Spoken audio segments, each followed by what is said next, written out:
So in this video, we'll graduate beyond the domain of just vanilla binary search trees, like we've been talking about before, and we'll start talking about balanced binary search trees. These are the search trees you really want to use when you want to have real-time guarantees on your operation time, because they're search trees which are guaranteed to stay balanced, which means the height is guaranteed to stay logarithmic, which means all of the operations search trees support that we know and love will also be logarithmic in the number of keys that they're storing. So let's just quickly recap what is the basic search tree property. It should be the case that at every single node of your search tree, if you go to the left, you only see keys that are smaller than where you started, and if you go to the right, you only see keys that are bigger than where you started.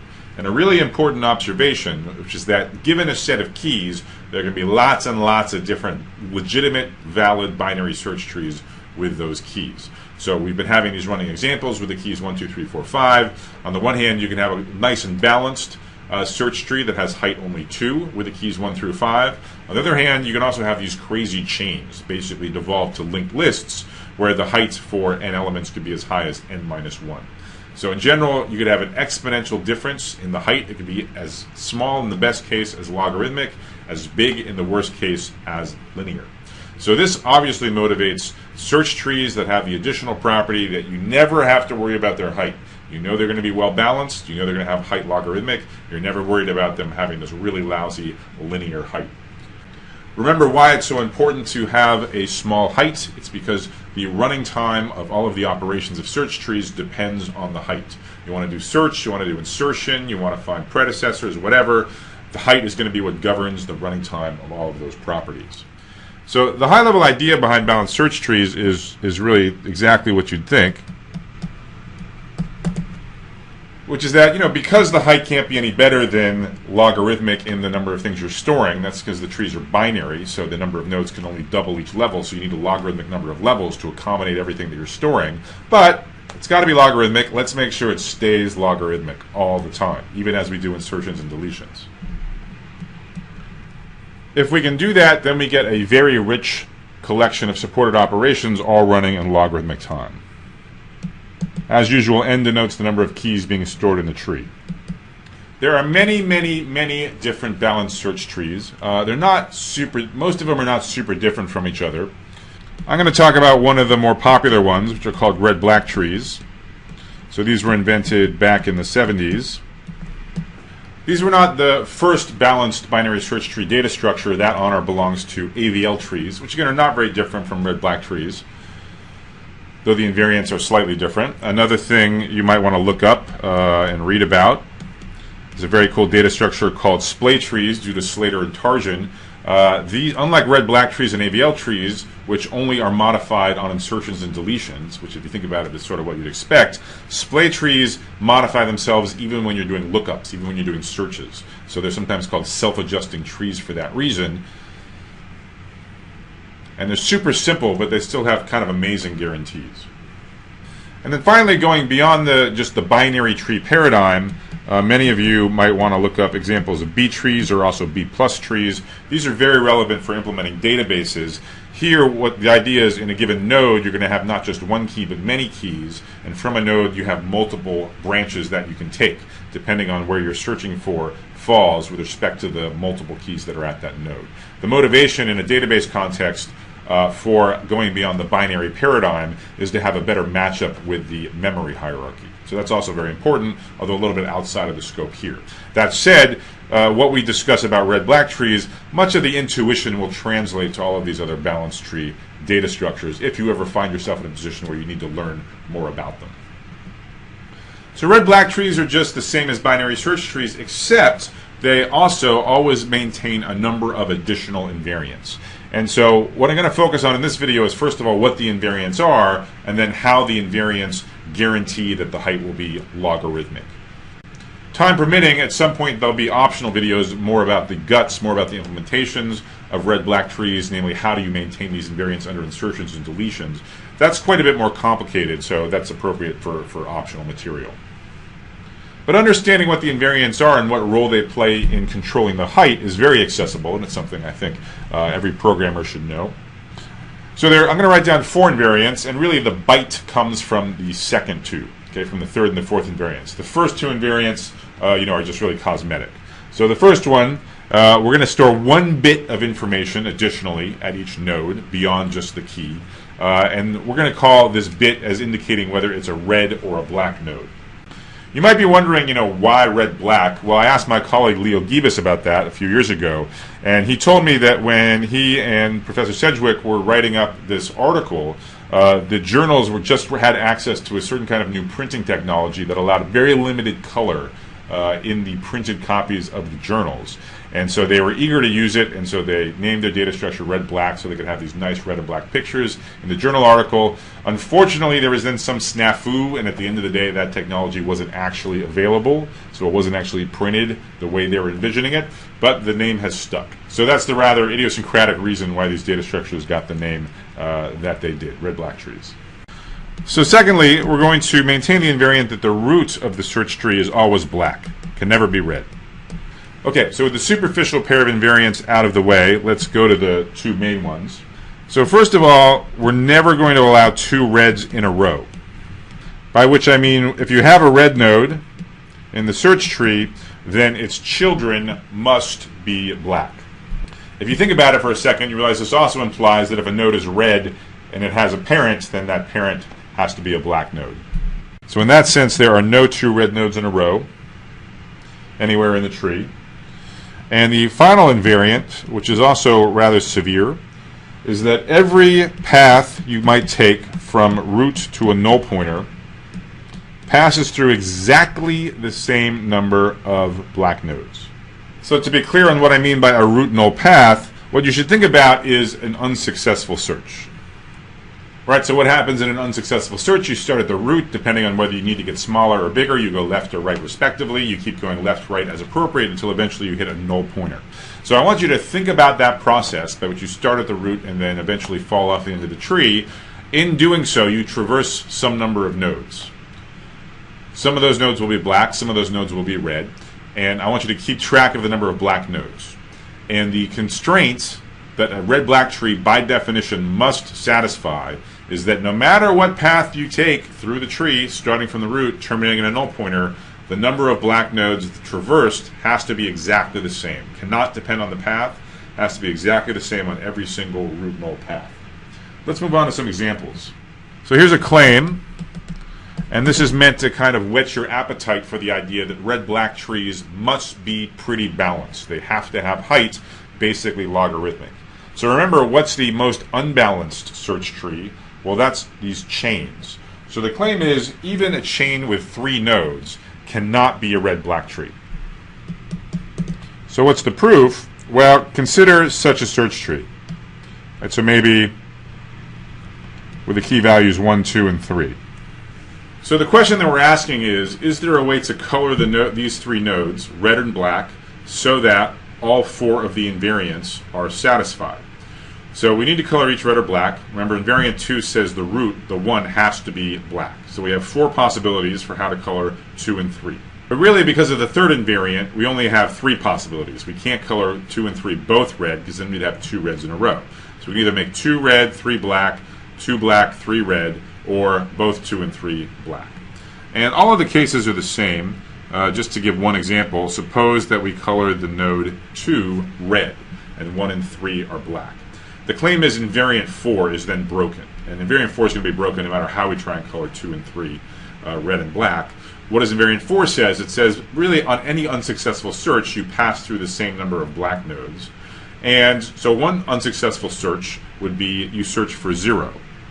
And if you search for 0, you go to the root, you immediately go left and hit a null pointer, so you see exactly 1 black node, namely 1. On the other hand, suppose you searched for 4. Then you'd start at the root, you'd go right, you go to 2, you'd go right, you go to 3, you'd go right again, and only then would you hit a null pointer. And on that unsuccessful search, you'd encounter 2 black nodes, both the 1 and the 3. So that's a violation of the 4th invariant. Therefore, this would not be a red-black tree. I'll leave it for you to check that no matter how you try to color 2 and 3 red or black, you're going to break one of the invariants. If they're both red, you break the 3rd invariant. If at most one is red, you break the 4th invariant. So that's a non-example of a red-black tree. So let's look at an example of a red-black tree. A search tree where you actually can color the nodes red or black so that all 4 invariants are maintained. So one search tree which is very easy to make red-black is a perfectly balanced one. So for example, let's consider this 3-node search tree. It has the keys 3, 5, and 7, and let's suppose the 5 is the root. So it has one child on each side, the 3 and the 7. So can this be made a red-black tree? So remember what that question really means. It's asking, can we color these 3 nodes some combination of red and black so that all 4 of the invariants are satisfied? If you think about it a little bit, you realize, yeah, you can definitely color these nodes red or black to make and satisfy all 4 of the invariants. In particular, suppose we color all 3 of the nodes black. We've satisfied invariant number 1, we've colored all the nodes. We've satisfied invariant number 2, in particular the root is black. We've satisfied invariant number 3, there's no reds at all, so there's certainly no 2 reds in a row. And if you think about it, we satisfy invariant 4 because this tree is perfectly balanced. No matter what you unsuccessfully search for, you're going to encounter 2 black nodes. If you search for, say, 1, you're going to encounter 3 and 5. If you search for, say, 6, you're going to encounter 5 and 7. So all root null paths have exactly 2 black nodes. Invariant number 4 is also satisfied. So that's great. But of course, the whole point of having a binary search tree data structure is you want to be dynamic. You want to accommodate insertions and deletions. Every time you have an insertion or a deletion into a red-black tree, you get a new node. Let's say an insertion, you get a new node, you have to color it something, and now all of a sudden you got to worry about breaking one of these 4 invariants. So let me just show you some easy cases where you can accommodate insertions without too much work. Time permitting, we'll include some optional videos with the notion of rotations, which do more fundamental restructuring of search trees so that they can maintain the 4 invariants and stay nearly perfectly balanced. So if we have this red-black tree where everything's black and we insert, say, 6, that's going to get inserted down here. Now, if we try to color it black, it's no longer going to be a red-black tree. And that's because if we do an unsuccessful search now for, say, 5.5, we're going to encounter 3 black nodes, where if we do an unsuccessful search for 1, we only encounter 2 black nodes. So that's not going to work. But the way we can fix it is instead of coloring the 6 black, we color it red. And now this 6 is basically invisible to invariant number 4. It doesn't show up in any root null paths. So because you had 2 black nodes on all root null paths before the 6 was there, that's still true now that you have this red 6. So all 4 invariants are satisfied once you insert the 6 and color it red. If we then insert, say, an 8, we can pull exactly the same trick. We can color the 8 red. Again, it doesn't participate in invariant 4 at all, so we haven't broken it. Moreover, we still don't have 2 reds in a row, so we haven't broken invariant number 3 either. So this is yet another red-black tree. In fact, this is not the unique way to color the nodes of this search tree so that it satisfies all 4 of the invariants. If we instead recolor 6 and 8 black, but at the same time recolor the node 7 red, we're also golden. Clearly, the first 3 invariants are all satisfied, but also in pushing the red upward, consolidating the red at 6 and 8, and putting it at 7 instead, we haven't changed the number of black nodes on any given path. Any path that previously went through 6 went through 7. Anything that went through 8 went through 7. So there's exactly the same number of red and black nodes on each such path as there was before. So all paths still have equal number of black nodes, and invariant 4 remains satisfied. As I said, I've shown you here only very simple examples where you don't have to do much work on an insertion to retain the red-black properties. In general, if you keep inserting more and more stuff, and certainly if you do deletions, you have to work much harder to maintain those 4 invariants. Time permitting, we'll cover just a taste of it in some optional videos.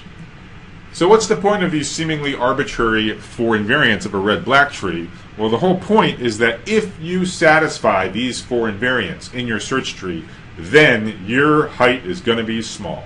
And because your height's going to be small, all your operations are going to be fast.